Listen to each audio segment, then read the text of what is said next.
Hello everyone, welcome to our Let's Play series of Torment, Tides of Numenera. This is Gurren RPG as usual, and I'm very happy that you chose to join me today down here in the Underbelly as oh, by the way, didn't we need to do something around here?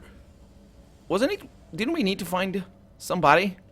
I think so. But anyway, last episode, what did we do? Well, we talked to Skekt over here, and now we have news for Pelii. She asked us to get rid of these guys, and they're apparently not digging up things anymore, which is interesting. But she also expressed interest in us getting their eggs because of monetary concerns, I assume. I think she said that actually, or thought that. It gets tricky to remember which one it was. But actually, what happened is we promised Skekt that the people above would pay them tribute. Basically in exchange for them to go deeper into the tunnels and basically getting, deeper into this stuff, and getting their electricity from somewhere else. So let's have a chat with Pelii and see what she has to say. I hope you have news for me, she says. Oh, I'm looking for oh, that's right, Matka. That's right. So last episode, or was it a couple of episodes ago, basically we're looking for Matka, which is another, or Matkina, did I mispronounce that? Which is another one of the cast-offs, and she might have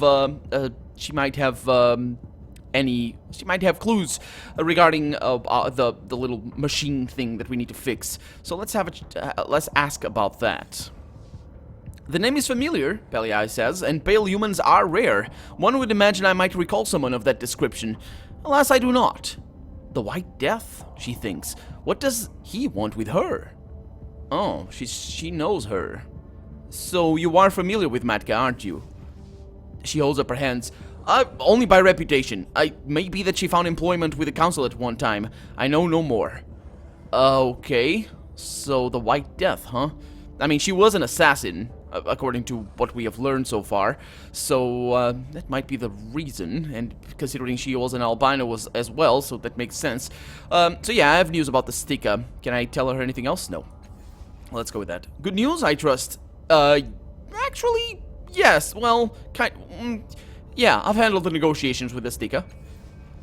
She lifts one foot to begin pacing, to start considering her options, and she stops. She slowly turns towards you, each eye rotating separately. She lowers her foot and turns to face you squarely and bites off each word. What did you do? I convinced the Skekt that digging deeper would be a benefit to both the Stika and humans. There's no need to steal their eggs. You left their eggs with them? How will we enforce their exile without the leverage? She smooths her crest and blinks her eyes slowly. Fine. We can work with this for now. We have time to engineer another solution. Ready to learn something new. She stops, a thought striking her. Did you promise them anything else? Yeah, I was gonna say that. Leverage? No, you actually need to pay them. It's not really leverage, it's payment. But yeah, I told them the city would send them a gift of electrical Numenera from time to time. Seems reasonable enough. She presses a slightly trembling hand to her head. I wish you hadn't done that. But perhaps it was the only way to achieve optimal results. And she considers, very well, you have achieved your objective. Here's your payment. Our business here is finished. Good day.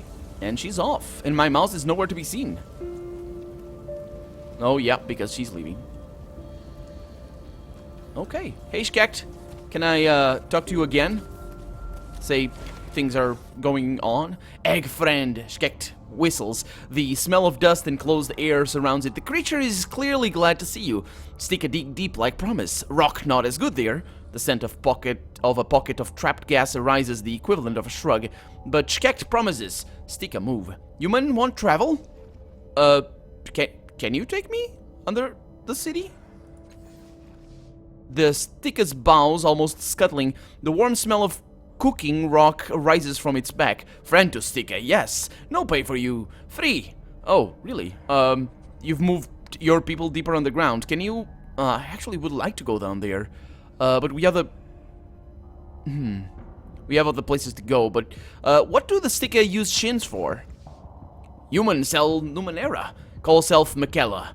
Trade... What? Call self Makella? Oh, you called them Makella, okay. Trade shins and other Numenera to Stika. Oh, no, a person named Makella. Oh, I see. Stika trade shins for Numenera good for dig. Melt into walls and tunnels, make stronger. That why shins. Okay. explicit enough. If you've moved your, can you take me to your old lair? Is empty now. No sticker, no eggs. The creature regards you carefully, as if trying to discern your purpose. Then you catch a scent like fresh air sweeping through a tunnel, the equivalent perhaps of a dismissive shrug. We'll take egg, friend. No need to pay. Okay, well, let's go. This is interesting. I do wonder if we actually need to be here. Emerging from the freshly dug tunnel, you find yourself in a small chamber with veins of refined metal glistening along the grounds and walls. Shkek turns to face you. Placed beyond was egg rooms, hatching chambers. Its claws work up and down slowly. Future Stika moved far away. Sanctuary on the other side of Knot Nest. Of Knot Nest? So this is the Knot Nest. Okay. Not as in, there's knots, it's just not the nest. Okay, he's off. Making a note. Oh, we can live through here. The cold calculating jack. Why did you... Oh, by the way, we got... yeah, last episode there was a thing over here that got stuck, basically. I had to reload the game for it to work. The cold calculating jack. It's a note? We're looking for Matka down here? Or... really? Huh. Let's look around. Ooh, we can actually interact with these things. Oh, these are all Numenera, aren't they? Of course they are. Warm sinews of light lace the walls, spiraling into the base of a hollow statue. It gleams in the same color as the glowing strands. Faint scratches along the base, about the size of a Stika's claw, suggest they hit the statue while tunneling and could not extract it. Round tubes with apertures of varying sizes connect to a central drum. A soft breeze from the newly dug burrow behind you hums over the openings. The gnarled metallic veins running through the rocky wall deaden the noise from the device. It is unlikely to be heard outside this room. Okay, so we can blow into the apertures. I mean, it does look like some sort of pipe, but I don't think it's meant to be blown into. We can strike the drum at the center of the statue or reach inside the nearest opening. Let's go with that.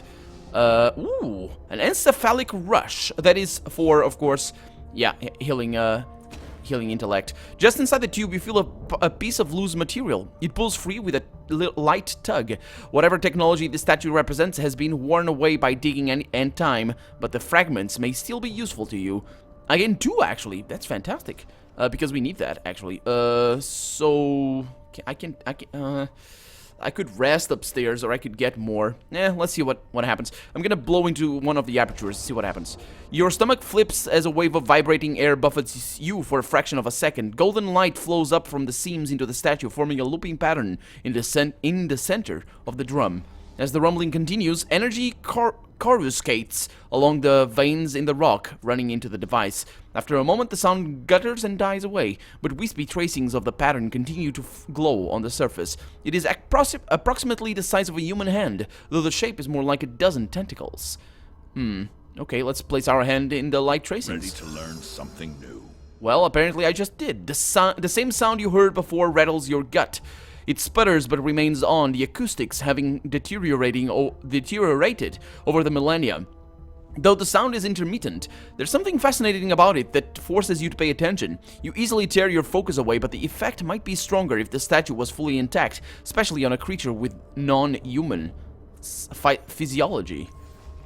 Tibir chuckles. Oh, that thing reminds me of a lass I once saw playing a flute in Ayan. Had a pack of gents stumbling after her, downright captivated. Might have been her music, might have been that she didn't have a single stitch on. Still, I remember her smile the most. Single stitch, huh? Okay, let me save the game before I do anything else, though. Let's see if I can do anything. Okay, so the soft hypnotic vibrations continue to resonate from the statue. It's too subtle to be felt from more than a few meters away. Before the statue was damaged, the sounds were probably audible over a wider area. Okay, what is this thing then? Looks like, I don't know, smooth gray tendrils snake in and out of the rock along this wall, eventually growing out to cover the nearby doorway. Though metallic in texture, the material has grown like a vine or fungus. The individual strands are hard but warm to the touch. The inky black tendrils with sparks darting from its tips extend from the blossoming, tightly bound creepers. You might be able to pull it free from the vine. Okay, I got lore from and natural quick fingers. I don't really know. Wait a minute. So lore natural and quick fingers, or smashing and lore natural. Try to find the grain of the vine and pull a. Which one should I do? Smashing. I think I can do that. Attempt to wrench the tendrils off the vine. Let's see what happens here. Because I got friends that can actually do that a little bit better than I can. That's 45% right there, and he's got some effort right here. Let's go with 85, and I got a success. Fantastic. Okay, so he's drained of his thing. You brace your leg against the rock wall, grip the vine, and pull. It pops free. The other strands loosen and separate as you move the tendril by them, then wind back together. So we gained a mycometal vine fragment. And it is a very expensive thing. Fantastic. Because I'm kind of running out of money. I can actually go in and buy stuff. Let's see who got this. It's good that it wasn't him. It's good, because if they leave the party, then they take their stuff with them, which is terrible. Without the fragment that repelled the others, the vine has wound itself back together. Okay, so let's... Oh. What? Oh, no, don't close it. Please don't close it. That's not good. Can you please open it again? There it is. Yeah, that's electrical in nature, which is pretty cool, because it makes sense. These guys were actually harvesting all this electricity. Okay, we got a bunch of doors, so that's what I was seeing. And we got another one of these things. Oh, they're not gonna work the same, are they?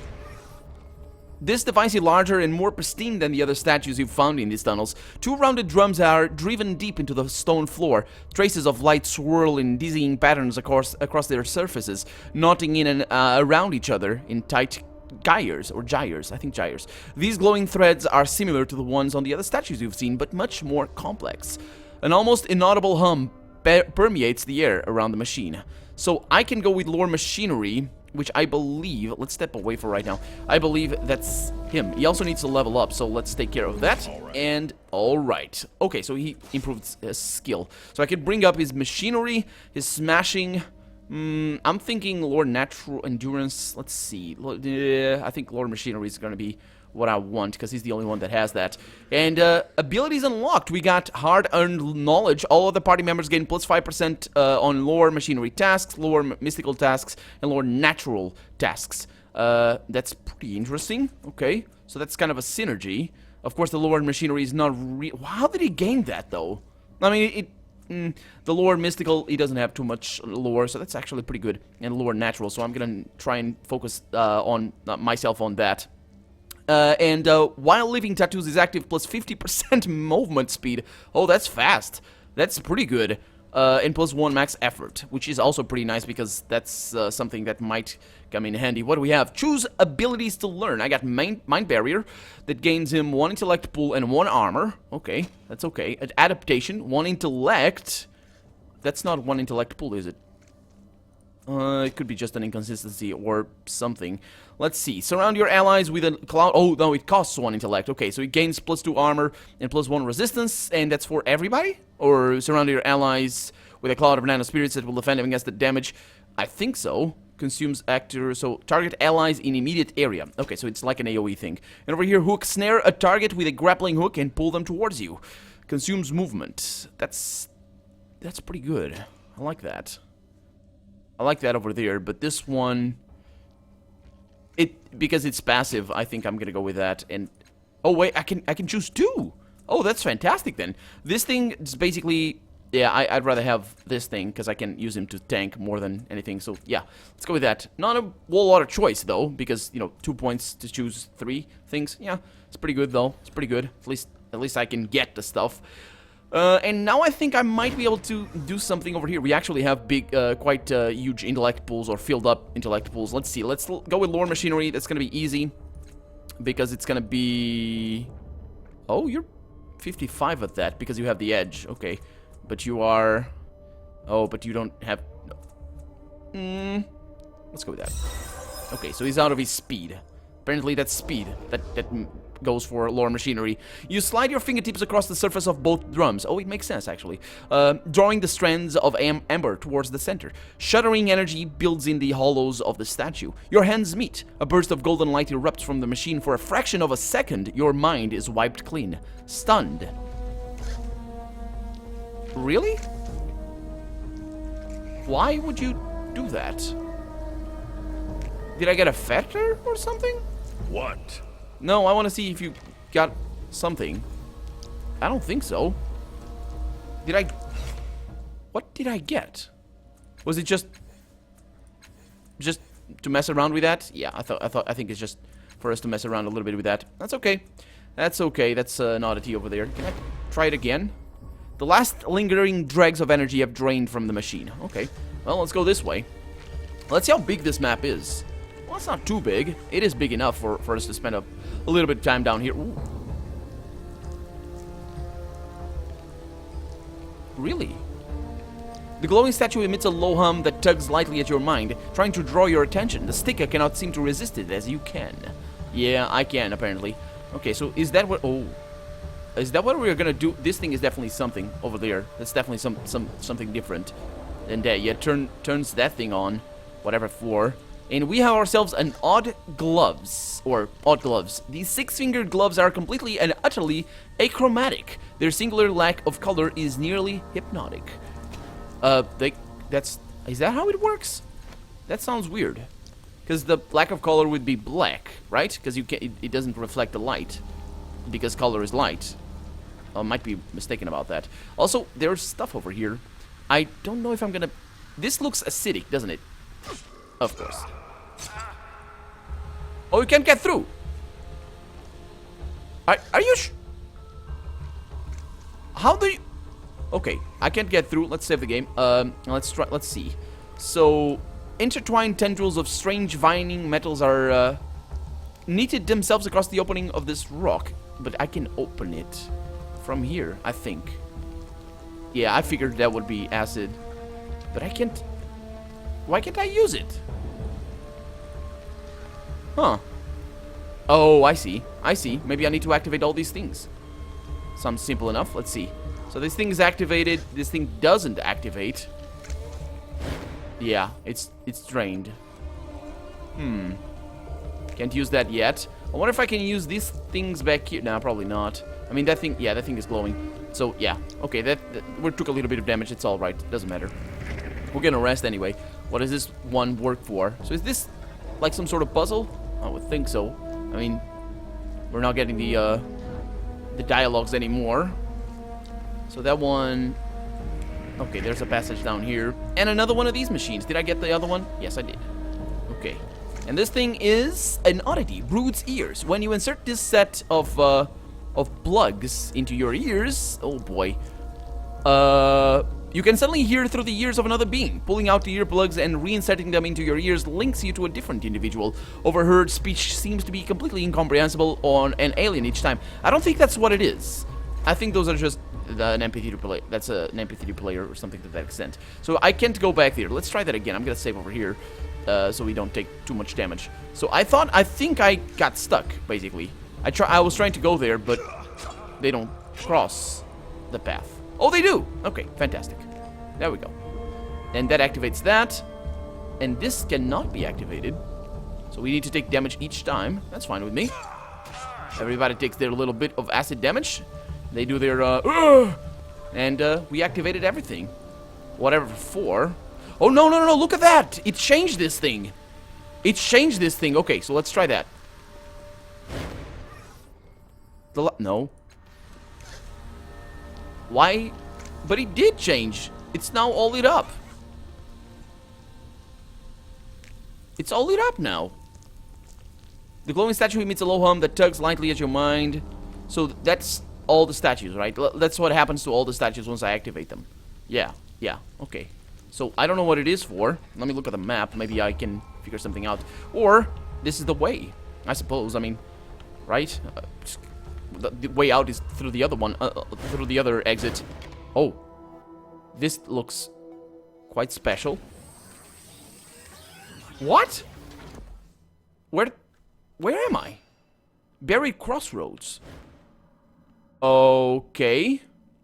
Sleek and streamlined, this machine hums with energy. You're fairly certain that it came to life just as you entered the chamber. Yeah, I'm thinking that as well. This is the way out, I would think. Yeah, to the sticker layer. So this is the way out. And over here, what? No, no, don't touch it. Don't touch anything for right now. No touching! But you can touch that, because that is just a container, so go ahead and get it. Although it looks okay. Okay, so what do we have? We have a light-ranged weapon. That seems Quite good. That's I suppose. I mean, it's a sting charge. This prong device generates and projects short-ranged, powerful bursts of electrical power at targets. Okay, and we have another encephalic rush over there. Encephalic rush, healing sword. Really? How does that work? On critical hits, heals 4 points of health on the wielder. Okay, and we have the Tome of Singing Thorns. The pages of this ancient heavy book rustles as if waiting to be turned. A cast-off tattoo is inscribed onto the title page. Someone has attached a much newer tag to the binding, which reads, "Exclusive property of Felinda and Steristi booksellers." It's a quest item. I'll remember that. Borrowed and lost. Oh, that's right! That was me! Oh, wait a minute. Is this my oh. This is my place of rest or something. Look at this. Who drew this? Oh my god, that's beautiful. I mean, I don't know what it is, but it's beautiful. We can take a look just before I click it. It looks like there's wings up here, in like some leathery, snaky little bits down here, but I have no idea what this is supposed to be. It could be just destroyed from time. I don't know. Let's look at it. The sorrow. Oh, it's the sorrow. The sorrow looms from this skillfully created mural. You can almost feel its clammy tendrils wrapping around your heart. Its inhuman victims twist and writhe, pleading for an impossible mercy. Why did I do this? I mean, I'm thinking this... our anamnesis is going to be so powerful in here. Some of the glowing bands on this machine have gone dark. It seems to be dying. Oh, wait. Oh, by the way, this makes sense then. If this thing activated just as I entered. Those ladders are amazing. Okay, let's touch this one. Doesn't seem to be an exit from here, so I think we just found something very important. You poke idly around this old machine. It feels strangely and vaguely familiar, but memory's faint itch is fleeting. You have the barest feeling of images and information flickering around you, but nothing concrete, and nothing that lasts for more than a millisecond. Oh, we need to come down here when I have a little bit more anamnesis, because I don't think I'm gonna investigate machine. I think... Oh, I'm pretty good at that. Okay, so I thought I didn't have that, but it's good. It's good that I have that.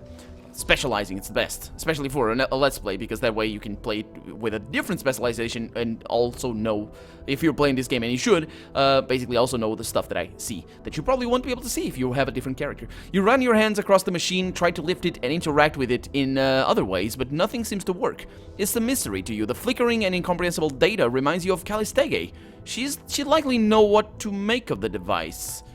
Oh, that's another thing, isn't it? Oh! Oh, the reflection is so weird. But it doesn't... Is it a normal reflection? I suppose it is. Let's try and mess around with this thing. A staggering array of mirrors and lenses encircle you. Cables run from their backs to various machines scattered throughout the room. Behind the display, you hear a hinge creak. Okay, let's study the lenses and mirrors, see what they are. The mirrors twitch as you gaze from surface to surface. Eventually you realize why. They are attuned to your mind. You can move each one as effortlessly as your hand. Every surface shows something else besides your reflection. A sliver of glass highlights a red cord around your throat. A small oval mirror lingers on a pulsing blue star beneath your forehead. The mirrors to either side of the large central mirror periodically flash people. The tiny lenses above it all crane their necks to study you. These things up here? Are those lenses? I suppose. You sense... Oh, that's because of my lower mystical. You sense that the tiny lenses are moving with purpose and hold still. They carefully swivel to focus on your arms, and you see something odd. The you in the audience of lenses is bigger, stronger. You feel a painful twinge in the crook of your arm, and one of the lenses goes cloudy gray. And you sense danger here as well. My anamnesis tells me. No, not sense. Remember. You remember that these mirrors are directed not just at this world, but at others as well. You can see things in these mirrors that aren't visible to the naked eye, and if you aren't careful, they'll see you too. Okay, that's not great. See things in this mirror... Okay, that's really weird, actually. Okay, so let's watch for the purple glow of the side mirrors. Let's see if... what happens. As soon as you look at the mirror to your left, a torrent of radiant light flows through you, nearly tugging you off your feet. You regain your balance just in time to see the light pass into the mirror to your right. In that mirror, you see a machine aglow with the same purple light you spotted before. If you allow the light to carry you, chances are it will take you to wherever that machine is. Okay, please don't. Let's examine the small oval mirror. They are all oval, and they're all... Well, this one is smaller, I guess. The pulsing blue star beneath your forehead expands as you watch. Oddly enough, it feels like it belongs there, like it was waiting to be discovered. Motion draws your attention to the other two mirrors. In them, you see a very different reaction to reflection of yourself.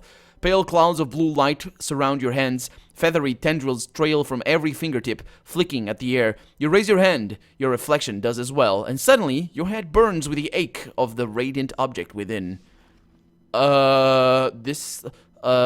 let's snatch a no. Okay, wait a minute. Your head burns with the ache of radiant. Let's pluck out the object. Oh! A bronze sphere. This is a fist-sized bronze sphere that you remove from a trans-dimensional space inside your head. What? Its surface is covered in interlocking spirals. Okay, it's a quest item. You press your fingertips against your forehead and feel the needle-like tendrils close around the round object inside your head. Carefully, you pull it out. The rising agony melts away, and the glow slowly fades from your hands, revealing a bronze sphere in your palm, growing more substantial with every passing second. Okay. Let's determine the purpose of the tiny lenses. Let's try and see what we can do over there. You mentally draw the attention of the tiny lenses, feeling the pull of their eyeless gaze on your skin. In their reflection, you see an idealized version of yourself, stronger, smarter, and faster. In a flash, you understand they can change you, improve you, but a few of them are growing cloudy under the strain. You should act quickly. Okay, so I can improve myself. That's good. So I can direct them at my head, or at my legs, or at the chest. Oh, at my head is my intellect, and I want that. There it is. The constellation of tiny lenses is aligned with your head, and you meet the gaze of your reflection. Something snaps in your mind, and suddenly you feel sharper, more alert. One by one, the lenses fade into opaque haze until only one remains, as bright as a winter star. So I gained one intellect pool, and I gained a little bit of experience as well. Man, these things. Okay, I'm gonna leave the lenses alone for right now, because we're out of time for the day, but we're gonna continue looking around this thing, and I wish I had Callistege over here. Or Callistege, or I'm gonna say Callistege from. Well, actually, I probably should stick with Callistege because she's fancy. She's from somewhere else. So let's just go with Callistege. It's correct pronunciation from wherever she's come from. Anyway, for now, I'm Colonel RPG, and this has been Torment: Tides of Numenera. I really hope you've enjoyed it, and if you did, go ahead and leave a comment, like the video, but above all, thank you so much for watching, and I hope I'll see you next episode. Bye bye.